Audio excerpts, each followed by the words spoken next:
Here we go. Camera set.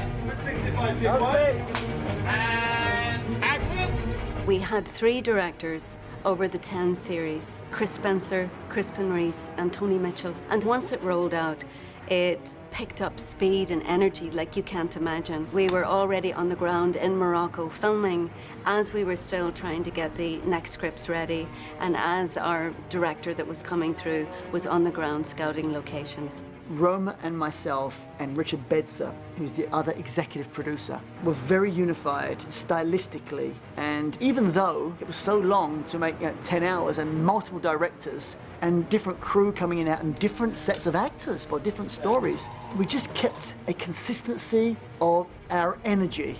We had the same vision, you know, we had the same writing team, and each of the directors got to sit in on the other production meetings, and we made sure that there was a visual and emotional through line to connect the entire series.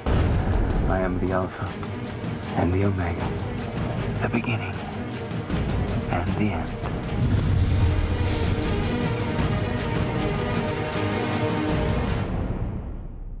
So what we're doing today is day 2 of our Parting the Red Sea sequence. It's our first day with all of the Egyptian chariots. My name's Crispin Reese. I directed the films that are 5th and 6th in the show, and also the opening 2 films. At the moment, I'm just prepping for the first 2 shows. Shows 5 and 6 have been really successful, and looking forward to Creation, Abraham and Moses. So we'll talk to you about sort of stuff that's happening with Conan in the foreground and the soldiers in the background. My name's Tony Mitchell. I'm directing Block D, which means I do 3 episodes. I'm doing episode 3, 4, and 10. The films that I'm directing have it all. You know, they've got blood, guts, loyalty, corruption, deceit. It's a great location for us because we can use the set here in different ways, photographing it from different angles, use CG enhancement to make it look something like it would have looked back then. I'm Chris Spencer. I'm the director and writer on the part of the Bible series, the part that deals with Jesus Christ from the start of his mission through Galilee, his coming to Jerusalem, and his ultimate crucifixion and the Passion. There is a thread through all the whole series, I think, which is about belief in faith, and forgiveness, I think, is a big thing that goes through that. And it does make you wonder and make you consider the Bible in a different way, and consider your life in a different way, I think. Who are you? I am Jesus. I started working on this series when we did a feasibility recce to see whether we could do everything we needed to do in Morocco. And then we went back and started being more specific about where we could do certain scenes. The visuals of the mountains and the desert and the ancient Casbahs, lakes and rivers, it's incredible. I had a familiarity for the spirit of the people, the visual delights, the sunrises, the sunsets. In the end, it was an easy choice. And it was decided that Ouarzazate, a ruined, abandoned village, gave us everything we needed to do the whole series.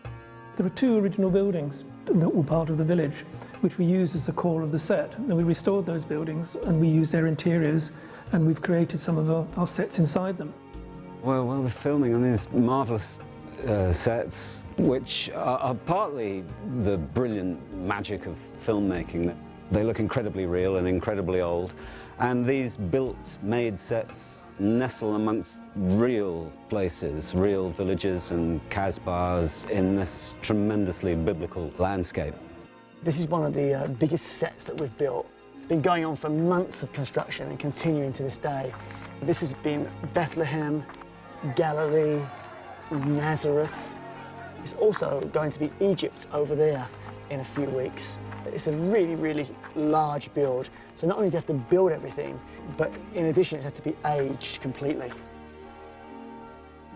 These stairs actually are the way up to the Last Supper room, which is where the Last Supper took place, and also where Thomas was doubting whether Jesus had been resurrected.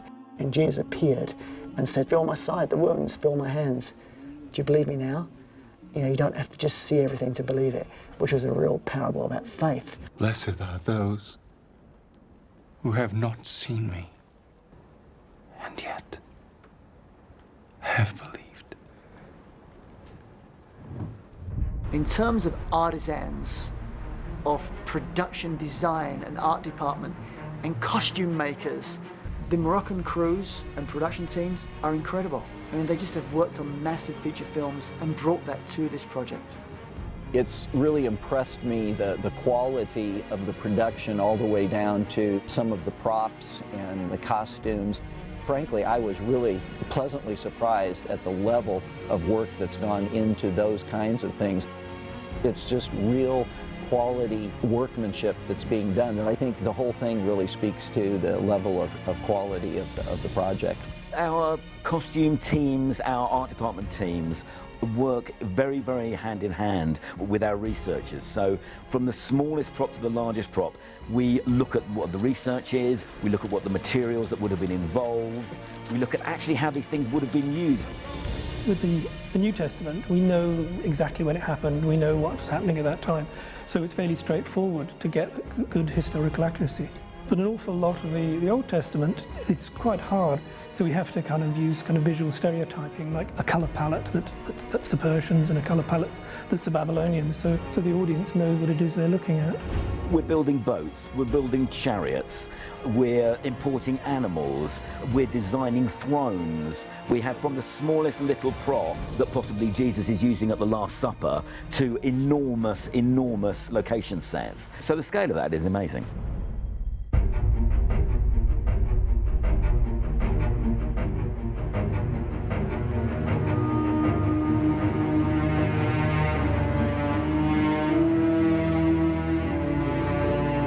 I remember going to the workshop where they make the costumes, and you just think, when you put on these sandals or you put on this thing, and then you stand around in landscapes like this and you think, well, I don't really have to pretend very much, you know, I'm sort of there. And you look around you and everybody looks right, and you don't have to really suspend your own disbelief, you know, you're in there.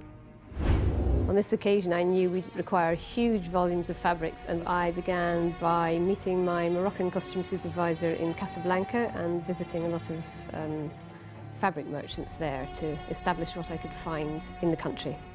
This garment we're putting onto Gary now is called the abaya. It's a sort of coat, and this has been made from some hand-woven blankets that we have collected from a dealer.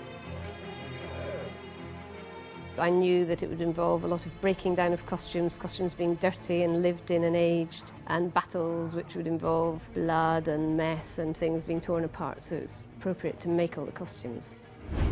There is one to come, greater than me, who will baptize with fire. I am just a voice in the wilderness, preparing the way for the... I suppose the costume that everybody was the most interested in is, what is Jesus going to wear? I was always convinced that his clothes would be very, very simple. A tunic in a very heavy silk, which has an interesting texture, and an abaya, which is made from a hand-woven blanket. We often have to make duplicates of the costume because all sorts of things will happen to Jesus along the way, so we have to prepare more than one of these costumes, so this can limit the materials that we use.